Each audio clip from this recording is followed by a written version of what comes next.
Hello everyone, welcome back to my channel বৃষ্টি অমিত। তো তোমরা সবাই কেমন আছো? আশা করছি তোমরা সবাই অনেক ভালো আছো, আর আমি তো এদিকে অনেক ভালো আছি। তো আমার নতুন একটা ব্লগে তোমাদের সবাইকে ওয়েলকাম। আর টাইটেল আর থাম্বনেল দেখে তো বুঝেই ফেলেছো যে ব্লগটা কী নিয়ে হতে চলেছে। তো চলো, আজকের ব্লগটা কিন্তু সকাল থেকে স্টার্ট হয়নি, রাত থেকে স্টার্ট হয়েছে। আর মেকআপ করতে কিন্তু বসে গেছে। প্রথমে দোলা মেকআপ করছিল। ও আমাকে বললো যে মাসি, আমার মেকআপটাকে করে নিই, তারপরে তুমি করো। তুমি তো শাড়ি পরবা, তোমার একটু অনেক টাইম লাগবে, আর আমি এমনি চুড়িদার পরবো, তো আমার টাইম লাগবে না। তাই আমি বললাম ঠিক আছে, করে নাও, তারপরে আমি করে নিচ্ছি। তো বোনটা কিন্তু আমাকে শাড়িও পরিয়ে দিয়েছে, আর দেখো মেকআপটাও খুব সুন্দরভাবে কমপ্লিট করে দিয়েছে। তো বোনটাকে কিন্তু আমি ডাকছিলাম যে ক্যামেরায় আসার জন্য, আর ও কিন্তু খুব লজ্জা পাচ্ছিলো। আর বোনটা কিন্তু খুব মিষ্টি, আর মেকআপও খুব সুন্দর করায়, আর যার যার করার ইচ্ছা কন্ট্রাক্ট করবে বোনের সঙ্গে। তো বিয়েবাড়িতে চলে এসেছি। তো দেখো বিয়েবাড়িতে কিছু বর আর বউয়ের বউ হাতের পিক, আর দুজনকে দেখো কত সুন্দর লাগছে।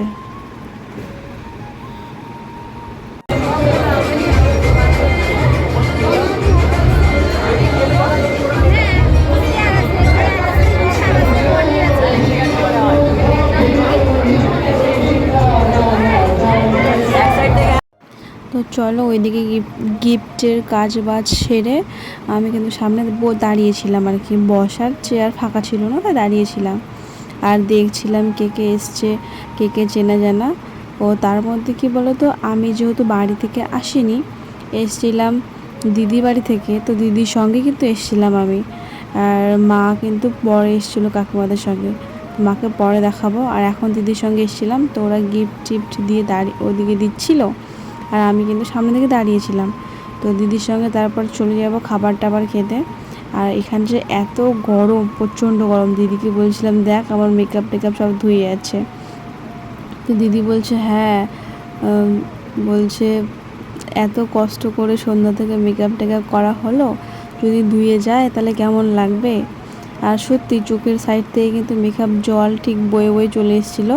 আর একটা দাদার সঙ্গে আমার কথা হচ্ছিলো, মানে দাদার সঙ্গে কথা হলো আর কি। সে আমাকে বলছে বুনু, তোর মেকআপ কিন্তু ধুয়ে যাচ্ছে পুরো। তো তারপরে কিন্তু আমরা এখানে দাঁড়িয়েছিলাম, কিছুক্ষণ পর বসারও চান্স পেয়ে গেছিলাম। আর এখানে এত লোক, মনে হচ্ছে না যে বিয়ে বাড়ি, মনে হচ্ছে কোনো পুজোতে সবাই এসছে খিচুড়ি খেতে, মানে এত লোক। আর এই জায়গাটায় এত গরম, প্রচণ্ড গরম। এখানে তো মনে হয় 20টার মতো কুলার লাগানো ছিল, আর ফ্যান তো চলছিলই, তবুও এত গরম, মানে বিটঘুটে গরম আর কি। বসে পড়েছিলাম। তারপর আর কি বসে বসে মেনু দেখছিলাম যে মেনুতে কি কি খাবার আছে। আর আমার মেকআপের অবস্থা এতটাই খারাপ হয়ে গেছিলো যে যে পাশ দিয়ে যাচ্ছে সে দেখছে আর বলছে মেকআপটা তো পুরো চলে গেছে। আর কি বলবো, গেলে তো কিছু করার নেই, কিন্তু তবুও রুমাল টুমাল নিয়ে মুছে টুছে একটু কন্ট্রোলে রেখেছিলাম, কারণ প্রচণ্ড ঘামছিলাম আমি। আর মেকআপের চোখের সাইড থেকে নিচ থেকে সবগুলো উঠে গেছিলো, কিন্তু ক্যামেরা হয়তো বোঝা যাচ্ছে না অতটা। আর সেই ভিডিওটা কিন্তু আমার ছিল, আর দেখে আমারই মন খারাপ লাগছিলো, তাই ভিডিওটা ডিলিট করে দিয়েছি। তার জন্য এই ভিডিওটা দেওয়া হয়নি। আর আমার কিন্তু খাবার টাবার খাওয়া হয়ে গেছে। আর কি বলো তো, এসে না পরে কাকিমার মায়ের সঙ্গে দেখা হয়ে গেছিলো। এই যে আমার কাকিমার মায়ের সঙ্গে দেখা হয়ে গেছিলো, তার জন্য দিদিকে বলেছিলাম তুই চলে যা, আর মারা যখন যাবে আমাকে তোদের বাড়ি পৌঁছে দিয়ে তারপরেই যাবে বাড়িতে। তো বলছিল আচ্ছা ঠিক আছে থাক, এত গরম আমি থাকতে পারবো না, জন্য দিদি চলে গেছে কিন্তু। আর এত গরম, আর কি বলবো। আর যে দেখছে সেই বলছে সুন্দর লাগছে মেকআপটা, কিন্তু এত গরমের মধ্যে ধুয়ে যাচ্ছে, এই বিষয়টাই বলছে। আর কি বলো তো, আমি এখানে আবার চলে এসেছি খাওয়ার এখানে, কারণ আমি তো খাবার টাবার খেয়ে নিয়েছি। আর মা কিন্তু পরে এসেছিলো। এই দেখো মা বসছে, মাও বলছে প্রচণ্ড গরম লাগছে, ভালো লাগছে না। আর মাকে কিন্তু কুলারের সামনে আমি জায়গা করে দিয়েছিলাম, কারণ কি বলো তো, কুলারের সামনে জায়গা করে দিয়েও লাভ নেই, কারণ এখানে মানে যাদের যাদের গরম লাগছে তারা কুলারের সামনে গিয়ে দাঁড়িয়ে থাকছে। তো কুলারের সামনে যদি দাঁড়িয়ে থাকে তাহলে কি আর হাওয়াটা পাস হবে বলো? হাওয়া পাস হচ্ছে না, জন্য সবাইকে গরম লাগছে। আর সবাইকে বললে তো সরবে না, আর কি বলবো, সবারই তো গরম লাগছে, তার জন্য ওরকম ছিল মা বসে। আর আমাদের খাওয়া দাওয়া হয়ে গেছিলাম, শুধু মায়ের কাছে এসে দেখছিলাম মার খাবার দিচ্ছে কি না। এত ভিড় তো, তার জন্য খাবার টাবার দিতেও সমস্যা হচ্ছিলো। তারপরে মার খাওয়া হয়ে গেছে, দেখো মাকে নিয়ে চলে এসেছি সামনে।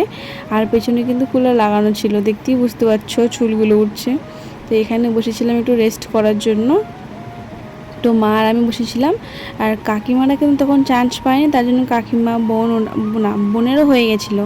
আর কাকিমা চান্স পায়নি জন্য কাকিমা পরে গেছিলো। আর আর মা কিন্তু আমাকে পরে জিজ্ঞাসা করছিল যে তুই কি ওখান থেকে সাজুগুজু করতে গেছিলিস পার্লারে, না পার্লার থেকে মানে কোনো মেয়ে এসেছিলো সাজানোর জন্য। তো আমি বলছিলাম না আমি তো যাইনি, ও এসেছিলো। তো বলছে খুব সুন্দর লাগছে তো সাজুগুজু। তাই মাকে বললাম যে মেয়েটা খুব ভালো সাজায় মা, পরে আর একবার সাজবো ওর কাছ থেকে। আর কি বলো তো, খুব তাড়াহুড়ো করে চুলটা লাগিয়ে দিয়েছিল, তো তার জন্য ফুলটা খুলে গেছে। তো খুব খুব যে একটা খুলে গেছে তাও না, মানে টাইটই ছিল চুল। আমার চুলটা একটু খুব সিল্কি, তো মানে ক্লিপ ঠিক মতো থাকে না, খুলে খুলে যায়। সেটা আমার চুলের প্রবলেম, ওর কিন্তু বাঁধার প্রবলেম না, তার জন্য একটু একটু খুলে গেছিলো। আর বিয়ে বাড়ি কমপ্লিট করে কিন্তু এখন রাত প্রায় 11টা-12টা বেজে গেছিলো। তো বাড়ি যাচ্ছিলাম, মা, আমি আর কাকিমা আর ঠাম্মা একটা বোন। তো আমরা যে যাব, মা কিন্তু আমাকে দিদির বাড়ি রেখে তারপরে বাড়ি যাবে। আর এই জায়গায় দেখো আলোতে এসে মানে ছবিটা এত সুন্দর লাগছে, এত ক্লিয়ার লাগছে, খুব পরিষ্কার লাগছে। তো আমি কিন্তু কাকিমাকে আবার ডাকছিলাম যে আমার ছবিটা একটু তুলে দাও। আর এই ভিডিওটা কিন্তু বেশি মানে আজকে না, ভিডিওটা কয়েকদিনের প্রায় মানে অনেক কয়েকদিনের আগেকার ভিডিও। তো এডিট করার ঠিক সময় পাইনি, তাই ঠিক মতো এডিট করতে পারিনি। তো কিছু মনে করো না। তা আজকের ভিডিওটা আমার এখান থেকেই শেষ। টাটা, দেখা হবে অন্য একটা ব্লগে।